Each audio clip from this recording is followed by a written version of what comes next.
মাসুদকে এই মুহূর্তে আজকের এই সমাবেশে বক্তব্য করার জন্য আহ্বান জানাচ্ছি। গণমেধাবী লোকগুলো অন্যতম গুরুত্বপূর্ণ ভূমিকা পালন করেছে, তাদের অন্যতম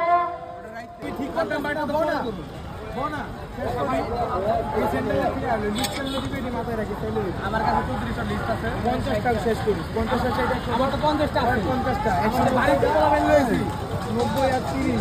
সম্মানিত উপস্থিতি, যারা আজকে এখানে সশরীরে উপস্থিত হয়েছেন, যারা টিভি কোনটা জানে না পিতা কি এখনো বেঁচে আছে না মারা গিয়েছে, রাস্তা থেকে উঠিয়ে নিয়ে গেছে, এখনো জানে না পিতা কোথায়। জুলাই অগস্টের কয়েকদিনের ব্যবধানে হাজার হাজার মানুষকে নির্মমভাবে আহত করেছে, পঙ্গু করেছে, অন্ধ করেছে, সারা জীবনের জন্য তাদের কর্মক্ষমতা হারিয়েছে। সেই দল নাকি নির্বাচন করবে। রক্তের দাগ এখনো শুকায় নাই, আমার হাসপাতালে ভাইয়েরা এখনো কাঁদছে, কোনো বিচার নাই, কোনো অনুশোচনা নাই। সেই দল নাকি নির্বাচন করবে। আর কত নির্যাতন করলে মানুষকে, আর কত নির্যাতনের মধ্য দিয়ে নিয়ে গেলে গুম খুনের স্বীকার করলে একটা দলের নিবন্ধন বাতিল হয়। আর কত বাংলাদেশের মানুষকে নিষ্কাশন করলে একটা দলের নিবন্ধন বাতিল করা হবে।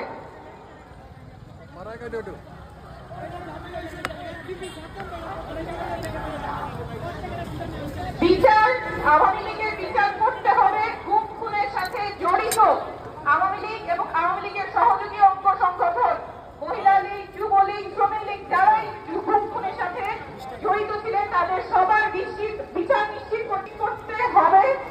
এই বাংলাদেশে বিচার নিশ্চিত হবে, তার আগে তারা নির্বাচনে অংশগ্রহণ করবে না, এটা বাংলাদেশের মানুষ নিশ্চিত করবে। ইনকিলাব জিন্দাবাদ। সবাইকে ধন্যবাদ।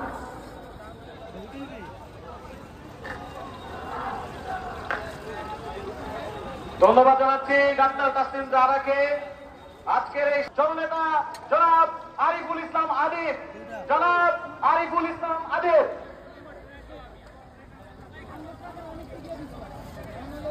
সংগ্রামী সাথী ও বন্ধুগণ, বাংলাদেশের ইতিহাসে, স্বাধীনতার পরবর্তী 54 বছরের ইতিহাসে আওয়ামী লীগের রাজনীতির ইতিহাস মানে গুম খুন, হত্যা, ধর্ষণ, রাজনৈতিক ষড়যন্ত্রের ইতিহাস। আওয়ামী লীগের ইতিহাস মানে ৭২-এর পর থেকে জাসদের হাজার হাজার নেতা কর্মীকে হত্যাকাণ্ডের ইতিহাস। আওয়ামী লীগের ইতিহাস মানে ৯৬ সালে ক্ষমতায় আসার পরে বিরোধী দলের এবং আমাদের দেশের কিছু ষড়যন্ত্রকারী উচ্চ পদস্থ অফিসারের মাধ্যমে ২০০৮ সালের ষড়যন্ত্র নির্বাচনের